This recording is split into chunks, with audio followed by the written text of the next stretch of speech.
لیکن اگر آپ کنفیوز ہوتے ہیں, اگر آپ یہ سوچتے ہیں کہ یار بہت ساری مجھے جو کیوریز ریسیو ہوتی ہیں نا, لوگوں کا جو مائنڈ سیٹ ہے وہ کنفیوز ہے. کنفیوز کس طرح سے ہے؟ میجورٹی کیونکہ ہمارے پاس ایک کھلونا ہمارے ہاتھ میں ہے, میں اس کو کھلونا کہتا ہوں ٹیکنالوجی کا, کیونکہ اس پوری پاکستان کے پورے ایشین زون کے اندر جو ہے وہ ہم نے ٹیکنالوجی کو شاید اس طرح سے اڈاپٹ نہیں کیا جس طرح یورپین مارکیٹس میں اڈاپٹ کیا گیا. اور میں اصل ابھی بھی یہ بات کہتا بھی ہوں اور اس پر قائم بھی ہوں کہ ہماری بدنصیبی ہے کہ ہم نے اتنی بڑی اپرچونٹیز کو صرف اور صرف انٹرٹینمنٹ ڈیوائس بنایا ہوا. Mobiles, social media platforms, یہ کبھی بھی انٹرٹینمنٹ کاز کے لیے تھے ہی نہیں, نہ ہی کو بنایا گیا.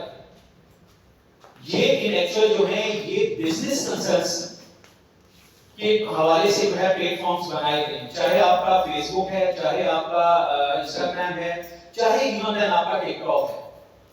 یہ ہماری بدنصیبی ہے کہ ہم نے اس کو کسی اور ڈائریکشن میں اڈاپٹ کیا. پوری دنیا میں کہیں پر ایسا نہیں ہے. آپ ابھی بھی دیکھ لیجیے, پوری دنیا اگر امیزون پر کام کرتی ہے وہ ٹک ٹاک کا کمبینیشن یوز کرتی ہے اپنی پروڈکٹس کی ایڈورٹائزمنٹ کے لیے. کہاں امیزون ہے اور کہاں ٹک ٹاک ہے. ایک کا ریجن جو ہے وہ چائنا ہے, ایک کا ریجن جو ہے وہ یو ایس ہے. دونوں کی آپس میں بنتی نہیں ہے, لیکن سوشل میڈیا پلیٹ فارمز کے اوپر جو ہے وہ دونوں ایک ہے. میڈیمز کو انڈرسٹینڈ کرنے کی ضرورت ہے. ہمارا جو مین کنسرن ہے وہ یہ کہ ہم ایکچوئل دیکھتے ہیں یوٹیوب, ہم دیکھتے ہیں ریلز, ہم دیکھتے ہیں شارٹس. ہمارا انگوٹھا جو ہے وہ 24 گھنٹے دوسروں کے لیے ریونیو جنریٹ کر رہا ہوتا ہے. لیکن بدنصیبی سے ہم نے کبھی اپنے بارے میں سوچا ہی نہیں. کیوں؟ کیونکہ ہمارے بارے میں جو سوچتے ہیں وہ یا تو ہمارے پڑوسی ہوتے ہیں یا پھر ہمارے ریلیٹیوز ہوتے ہیں جو ہمیں بتا رہے ہوتے ہیں. ہم میں سے میجورٹی جو ہے وہ کبھی سیلف انالیسس پہ جاتی نہیں ہے. کبھی ہم نے اپنا سیلف انالیسس کیا ہی نہیں ہے. میجورٹی کو پتہ ہی نہیں ہوتا سیلف انالیسس ہوتا کیا ہے.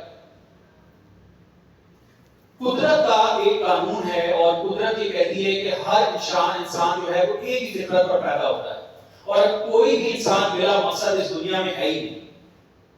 آپ کے اس دنیا میں ہونے کا کوئی نہ کوئی کاز ہے. اب وہ کاز جو ہے اس کے لیے مہربانی یہ کرنی ہے کہ آپ نے اس کاز کو خود آئیڈینٹیفائی کرنا ہے, خود ڈھونڈنا ہے. وہ کوئی نہیں بتائے گا آپ کو. تو سب سے پہلی چیز جو فری لانسنگ کے اندر ریکوائرڈ ہے وہ آپ کی اپنی کمٹمنٹ ہے. جب تک آپ خود کے ساتھ کمیٹڈ نہیں ہوتے, میں آپ کو 200% انشور کرتا ہوں آپ اس فیلڈ میں مت آئیے.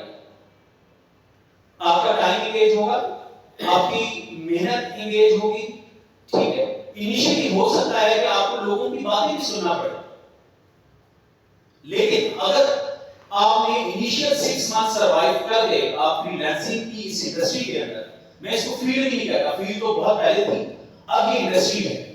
اور انڈسٹری میرا خیال ہے آپ میں سے میجورٹی لوگ سمجھتے ہوں گے کہ انڈسٹری کیا چیز ہوتی ہے. یہ ایک انڈسٹری ہے. اس انڈسٹری میں اگر آپ ایک دفعہ جمپ کر لیتے ہیں تو آپ یقین مانیے کہ اتنا پوٹینشل ہے, اتنی اپرچونٹیز ہیں کہ آپ کے لیے ڈیسیژن لینا مشکل ہو جائے.